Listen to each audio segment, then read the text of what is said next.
So I've been rebuilding these new old stock Stromberg Carlson AP-437 tube monoblocks, and had everything done and everything looked good, and I had the amp running off the dim bulb tester.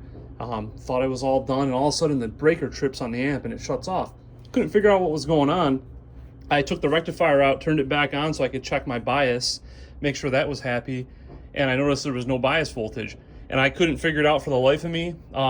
Ultimately, I ended up disconnecting all of the wires from the bias pot here, which is taken apart at the moment, and I noticed that there was continuity between the case of the pot and the chassis of the amp, which is not something that should happen. So I took the pot out of the amp, and I still had continuity between the wiper and one end of it to the case of the pot. So I pried the pot open. This is what I found.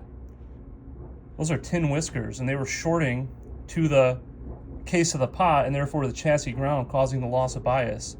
This is a brand new pot, 65 years old.